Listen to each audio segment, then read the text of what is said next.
दोस्तों, आज पृथ्वी पर इंसान और अन्य जीव जातियों से लेकर पेड़ पौधों की 8.7 मिलियन प्रजातियां मौजूद हैं। लेकिन अगर हम आपसे कहें कि आज से लगभग 5 बिलियन साल पहले एक समय ऐसा भी था जब धीरे धीरे इस पृथ्वी का निर्माण हो रहा था, और जिस जगह पर बैठकर आप अभी इस वीडियो को देख रहे हो वो करोड़ों साल पहले 8000 डिग्री के तापमान पर उबल रही थी। और एक समय ऐसा भी आया जिसमें यह धरती लाखों सालों तक बर्फ की सफेद चादर से ढकी रही थी। ये सभी बातें सच हैं और आज के इस वीडियो में हम बात करेंगे कि इस पृथ्वी का निर्माण कैसे हुआ, इस नीले ग्रह पर पानी की पहली बूंद कैसे पहुंची और जीवन की उत्पत्ति कैसे हुई। तो चलिए अगले 10 मिनट में तय करते हैं 5 बिलियन ईयर्स का रोमांचक सफर। आज से करीब 500 करोड़ साल पहले हमारे सूरज का निर्माण हुआ था और ये पूरी तरह से स्टार डस्ट से घिरा हुआ था, जिसके कुछ समय बाद आउटर स्पेस में मौजूद कॉस्मिक डस्ट एक दूसरे से जुड़ने लगी, जिससे अंतरिक्ष में छोटे छोटे पत्थरों का निर्माण हुआ। इसी प्रक्रिया से ग्रहों के निर्माण की शुरुआत हो चुकी थी। जी हाँ, ग्रेविटी ने इन स्टोन्स को कई मिलियन सालों तक अपनी ओर खींचा, जिससे पृथ्वी एक गोलाकार स्वरूप में आ गई। वैज्ञानिकों के अनुसार उस वक्त पृथ्वी और मंगल ग्रह के बीच थिया नामक ग्रह सूरज की परिक्रमा करता था।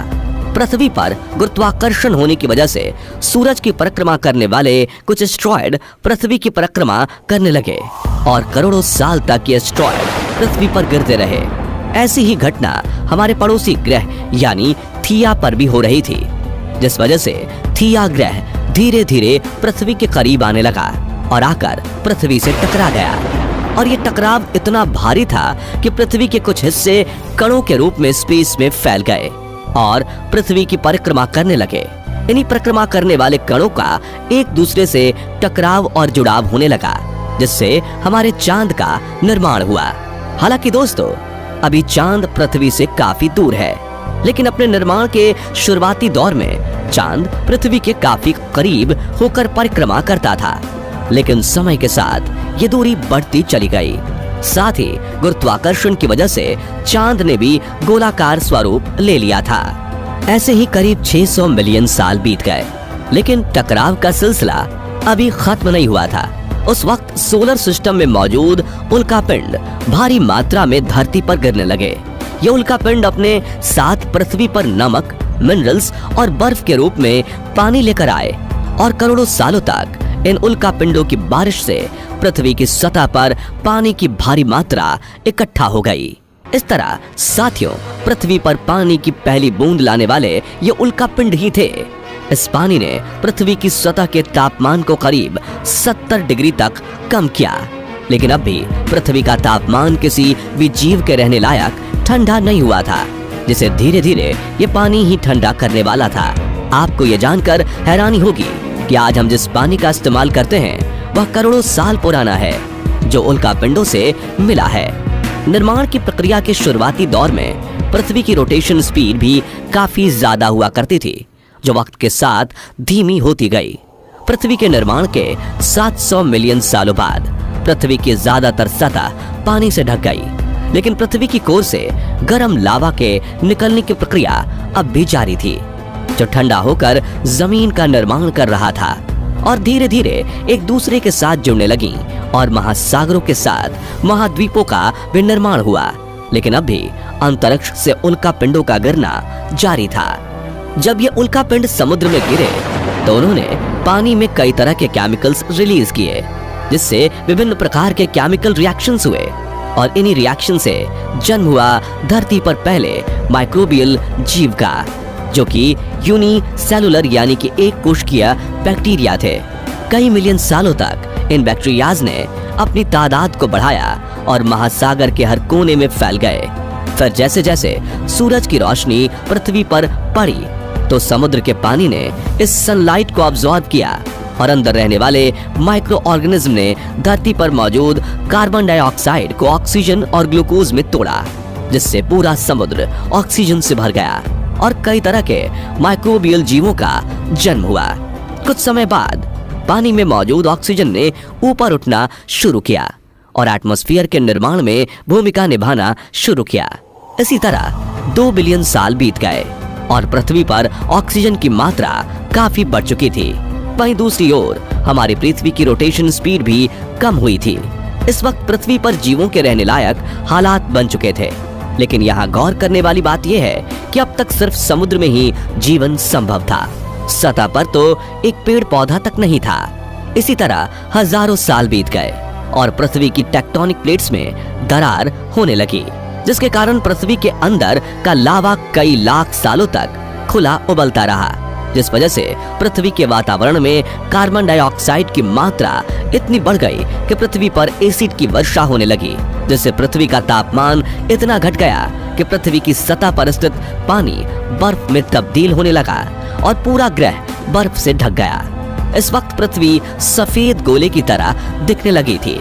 इस सफेद परत की वजह से धरती सूरज की किरणों को सोख नहीं पा रही थी और वापस अंतरिक्ष में रिफ्लेक्ट कर देती थी। इसी वजह से पृथ्वी कई सालों तक बर्फ से ढकी रही। लेकिन वो कहते हैं ना, कोई भी चीज परमानेंट नहीं होती। इस बर्फ की सतह के साथ भी कुछ ऐसा ही हुआ।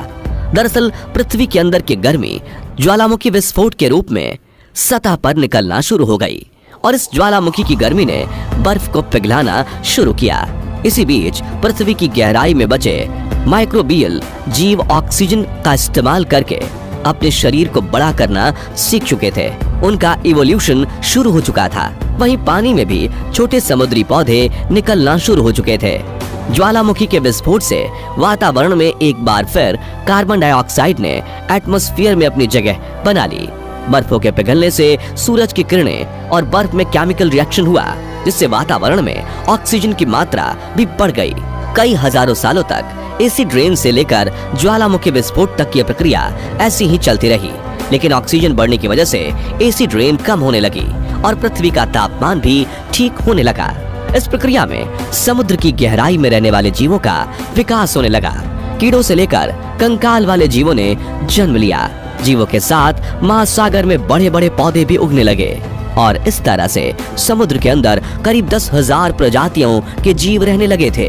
लेकिन जमीन अभी भी वीरान पड़ी थी, जिसका सबसे बड़ा कारण सूरज की किरणों से पैदा होने वाली रेडिएशन थी।